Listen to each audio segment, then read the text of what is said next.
histoire. Jésus a changé mon histoire. Changé mon histoire. Jésus a changé mon histoire. Il a exilé mes larmes. Jésus a changé mon histoire. Il a exilé mes larmes. Jésus a changé mon histoire.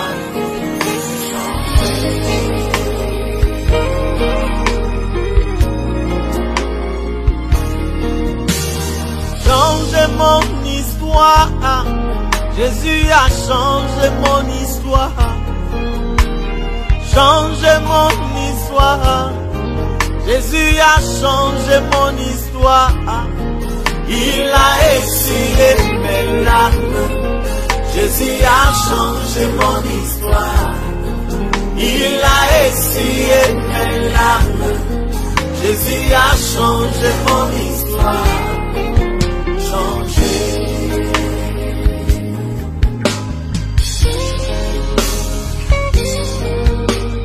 Salana Yahweh. Salana histoire. Oh, il a changé.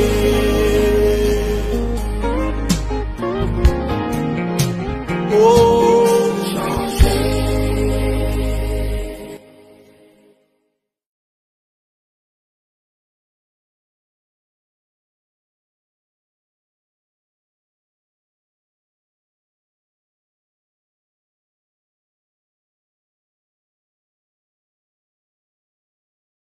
je vais donc présenter brièvement les choses sans entrer en profondeur, en espérant qu'un jour les concernés prendront la parole pour éclairer la lanterne de tout le monde. Je crois qu'ils ont choisi pour l'instant le silence, mais ils voudront bien sûr communiquer aussi, comme cela a été entendu le week-end de la part de beaucoup d'internautes, mais également de la part de la famille.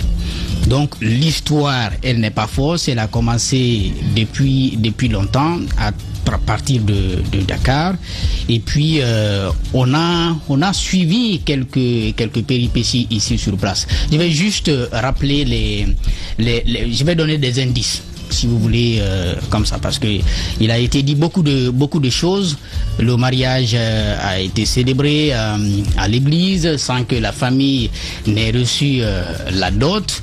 Tout ça là, ce sont des éléments qui existent et qu'il faut apprécier à partir des indices que moi je donne, puisqu'il était important à notre avis d'écouter d'une part ce que la famille présente comme fait, mais également d'écouter ce que les concernés présentent comme réalité, mais également à partir des éléments qu'ils ont sous la main et qu'ils ont pu fournir à chacun d'entre nous, en tout cas moi personnellement, pour pouvoir apprécier.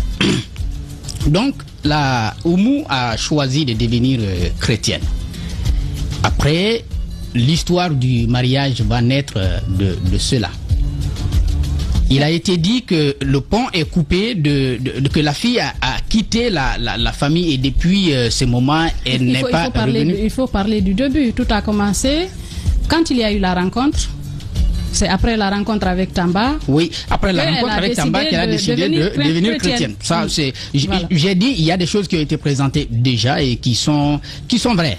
C'est après la rencontre avec Tamba qu'elle choisit de devenir chrétienne. Et l'histoire du mariage va naître lorsque cette conversion va, n'est-ce pas, s'opérer. Il a été dit qu'elle n'est jamais revenue en famille après cela. Ce que nous savons, c'est qu'elle est allée jusqu'à Timbi Madina. Dans son village, elle était déjà chrétienne. Elle avait été convoquée pour cela. Et à partir de là, des choses vont se passer. Des choses que je n'aimerais pas évoquer. Je voudrais que ce soit les concernés qui évoquent cela. Elle va être accueillie par le peuple de Lindjil. Le peuple de Lindjil, c'est des chrétiens, mais qui sont originaires du Fouta, donc qui ont une implantation à Labé, un peu à Mamou, mais également ici à Conakry, dans la commune de Ratoma. Je reviendrai vers la fin sur ce peuple de Lindjil. ils ont un peu des connexions avec des missionnaires qui viennent de l'étranger, des évangélistes blancs, qui vont donc l'accueillir à Labé, mais également à Mamou, où finalement Tamba, il le reconnaît, va la prendre pour l'amener ici à Conakry. Mais après avoir quitté la famille à Timbi, ensuite à Labé, déjà c'était plus dans une famille, mais c'était dans les mains de cette mission évangéliste qui va l'amener du côté de Mamou, où Tamba la récupère pour l'envoyer. Il se trouvait que Tamba revenait effectivement de Guékédou, qui va la récupérer là pour la conduire à Kaporo, où se trouvait, n'est-ce pas, le missionnaire blanc qui était sur place. Ce dernier, après, va avoir un voyage, il quitte, il l'envoie chez un autre missionnaire qui est du côté de Nongo. Toutes ces personnes sont vivantes. Donc, c'est des choses qui peuvent être vérifiées, ce n'est pas compliqué. Et finalement, il va s'enclencher une opération de recherche. La gendarmerie est au courant. Le gendarme qui a reçu le dossier est vivant. Ils vont décider, puisque la famille voulait quand même voir la fille, ils vont décider d'accompagner la fille en famille. Donc, une fois à Timbi, mais cette fois ici à Conakry, en compagnie des membres de l'église et de ce groupe de Lindjil dans la famille. De Tamba aussi. Et la famille de Tamba aussi. Le frère de Tamba, puisque le frère de Tamba était présent. Ce qui a été dit sur place, la famille sait. Elle ne l'a pas encore dit, peut-être elle attend le moment de le dire. Mais ce qui a été dit, les deux parties le savent. La gendarmerie est donc au courant. Ce n'est pas quelque chose qui s'est passé entre seulement les deux familles. Jacques.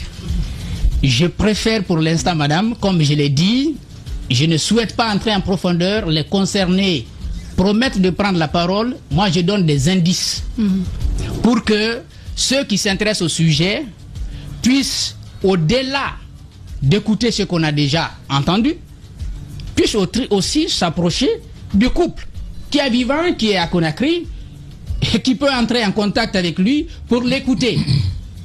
De toutes les façons, chacun est libre d'avoir sa position par rapport à ce sujet, mais c'est important d'avoir les éléments partout pour pouvoir les apprécier. Donc ce qui a été dit, la famille le sait, et ce jour-là, on va revenir. Ce qui est sûr, la main va être demandée, la main de Oumou va être demandée dans la famille. Et un refus va être opposé.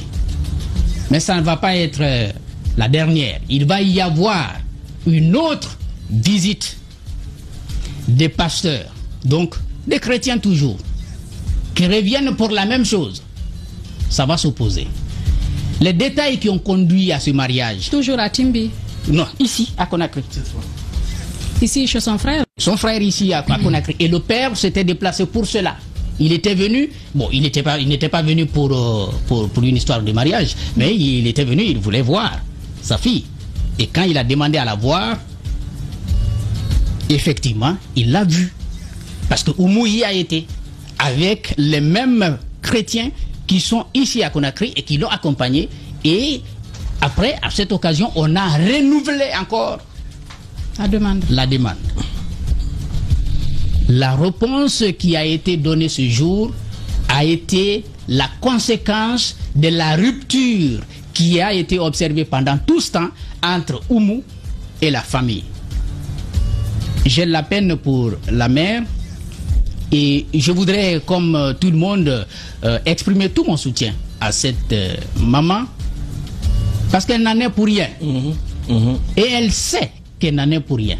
Le couple sait que la maman n'en est pour rien. La maman elle-même sait que sa fille n'en est pour rien. Son crime, c'est le fait d'avoir choisi de devenir chrétienne. Je voudrais donc terminer par le peuple de Lindjil, puisque vous étiez à l'église, vous les avez vus. Ces peuples chrétiens qui nous ont fait prier en pulaar et qui nous ont fait aussi chanter en pulaar. C'est un peuple qui avoisine aujourd'hui le millier. Moi, j'ai connu quelques-uns quand j'étais en stage du côté de Familia. Lorsqu'on parle de Mamadi Mansari, certains le connaissent dans le milieu de la presse. Un certain Mamadou Sidibé, ils n'ont pas changé de prénom de naissance, mais ils sont chrétiens. Sauf qu'ils sont obligés de vivre en cachette. Excusez-moi d'évoquer ça. Ils sont obligés parfois de ne pas exprimer leur foi. Ils en ont un peu de la peine de vivre comme ça. Je ne juge pas, mais je dis tout simplement que lorsque quelqu'un fait un choix religieux, parce que les mouvements vers les religions, c'est des choses que nous vivrons jusqu'à la fin de ce monde.